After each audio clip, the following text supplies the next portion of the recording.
আসসালামু আলাইকুম এভরিওয়ান, সবাই কেমন আছেন? আশা করি অনেক ভালো আছেন আর আমিও অনেক ভালো আছি। সো আজকের ভিডিওটা দেখবেন আলফিয়ানের সাথে আমার কাটানো কিছু স্পেশাল মোমেন্ট, কারণ এই মোমেন্টগুলো আমি নিজেই ক্রিয়েট করি।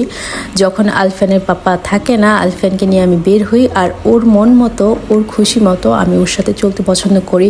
ওকে নিয়ে মার্কেটে যাই, রাস্তায় হাঁটি, বৃষ্টিতে হাঁটি, মানে ও যেটা বলবে, যখন যা চাইবে আমি সেটাই করতে পছন্দ করি, কারণ ও আমার সাথে থাকলে মোটেও ডিস্টার্ব করে না।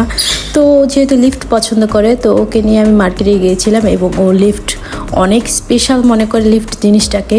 ও ট্রামে উঠতে পছন্দ করে, লিফট পছন্দ করে।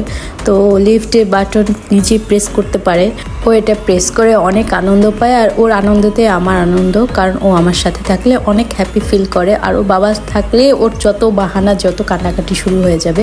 সো যাই হোক, ওকে নিয়ে মার্কেটে একটু ঘোরাফেরা করতেছিলাম আর ওর পছন্দের যা যা খাবার খেতে চায় তাই তাই ওকে কিনে দিয়েছিলাম। এবং এখানে দেখতে পাচ্ছেন আমি ওকে লিফট চালনা করা শেখাচ্ছিলাম। এই ভিডিওটা অনেক আগে, আমি যেহেতু ইদানিং ভিডিও আপলোড করি না আর অলরেডি সামার চলে আসছে, তাই আগের ভিডিওগুলো এডিটিং করে আপনাদের জন্য নিয়ে আসলাম। তো যাই হোক, এইভাবে আমরা লিফটে করে নিচে চলে আসছিলাম এবং আলফিয়ান যেগুলি স্পেশাল পছন্দ করে, ও অনেক জিনিসের নাম বলতে পারে। আমি শুধু দেখি যে ও কোন কোন জিনিসের নাম বলতে পারে। ও যেটা নাম বলতে পারে আমি সেটা ওকে গিফট করি। যেমন ও ডোনাট থেকে বলেছিল যে ও ডোনাট খেতে চায়। আমি বললাম তুমি এটা কোথা থেকে শিখলে? তো ও কিন্তু বলতে পারছে যে ইউটিউব। এরপর আমি চলে আসছিলাম বাসায় এবং বাসায় এসে টোস্ট আর জেলির এই লোগোটা দেখে আমার এত খেতে ইচ্ছে করছিল, মার্কেটে আমার খেতে ইচ্ছে করছিল অনেক।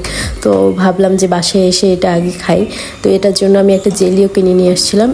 এটা স্ট্রবেরি ফ্লেভারে, যেটা খেতে এত ভালো লাগে, এটা স্মেলটা আমার অনেক ভালো লাগে। তো এখানে আমি দেখেন 3 পিস টোস্টে আমি জেলি নিয়ে নিয়েছি এবং আমি আলফিয়ানকে ফার্স্ট বাইট দিতে বললাম। ও একটু খেয়ে তারপর বলতেছে না আর খাবো না।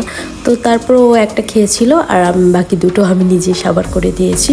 সো এই ছিল আজকের মতো আমার ছোট্ট মিনি ব্লগ। তো সবাই ভালো থাকবেন, আমাদের জন্য দোয়া করবেন। আল্লাহ হাফেজ সবাইকে। Thank you for watching.